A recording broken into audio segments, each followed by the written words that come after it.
my very first show, a woman said, "Hey, you can't talk like that around here." I was like, "Really?"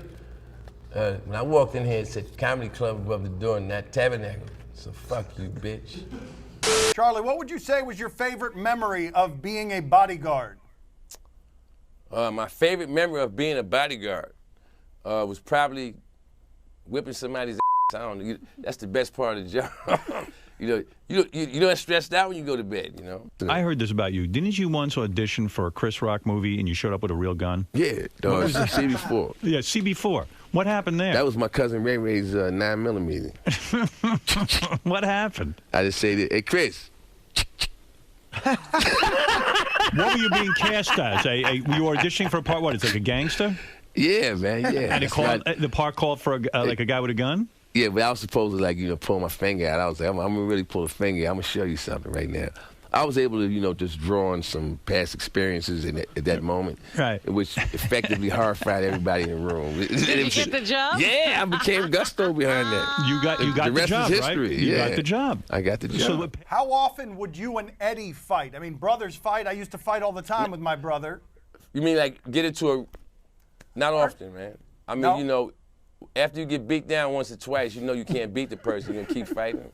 And I'm not talking about, I didn't get beat down. No, I didn't assume that you got beat down. Now, I've been waiting to see you because I wanted to ask you about Grambling State University. I know you probably get asked about that all the time. I actually don't get asked about Grambling, but I kind of figured, because I listened to your show. Yeah, you know Charlamagne was going to start with that. They're going to ask me about Grambling. Let's start with the most awkward question possible. Well, let's tell people what happened first. You got booed. I got booed, yeah. And then you I told everybody to kiss your ass. I told them to kiss my. I said the F word, blah blah blah blah, and I threw them like 25 grand. See, we rolled with you the whole way 25 until you grand. gave back the money. When you threw the money back, I was like, nah, he bugging. Let me explain all that, man. Let me explain all that. The reason why I gave the money back was because I wanted them to know, because they were young people. You know what I'm saying? I wanted them to know, stand up for yours. You know what I'm saying? Don't be a seller. If I would have took the money, it would have been like day one, as far as I'm concerned. I didn't feel that what they did was warranted or right, so it was like, yo, you can keep your money because tomorrow I'm going to make this money again anyway. You know what I'm saying? It's not like when you see me, you go, oh, this is the only show he's doing this year. I did 270 shows before Grambling the same year, okay? And Grambling happened in November. Since November to now, we in May already, okay, I probably did like another 150 shows. Because when you're going for weekends, you're doing 6 shows or 6 to 10 shows over a weekend. Grambling, or the people that go to GSU, seem to think that, that what they did was, damage me or whatever. Because if you look on Twitter, you see them all, oh yeah, Charlie Murphy, I booed you, blah, blah, blah. Yeah, nobody would be talking about you if you didn't have that to say, because that's all you've done. Right. I've been working since then, clocking dough. You know what I'm saying? I threw what none of them make in a year in their face back to them. And the next day, I was in Vegas at the House of Blues, and I got a standing ovation. With the same set problem. Nobody brings that up. We booed you. So what? But so somebody what? tell The me reality is this: you're in college, okay? You may do something with your life. That's reality.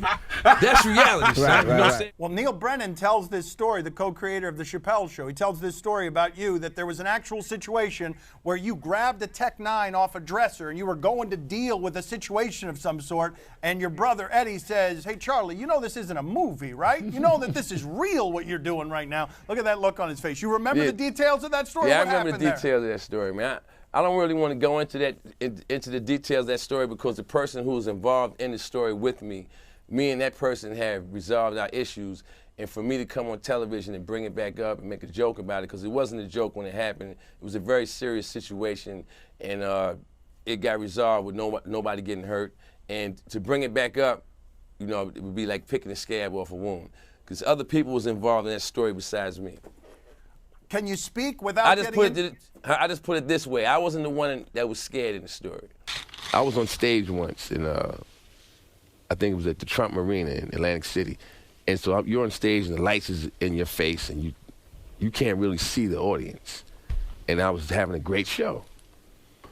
And in the middle of, out of nowhere, it was, I hear this voice from all the way in the back goes, yeah, well, tell us about your brother being gay. Oh, boy. So I said, first of all, my brother's not gay, and second of all, he's not here to defend himself. But if you want to challenge me, come on up on the stage, man.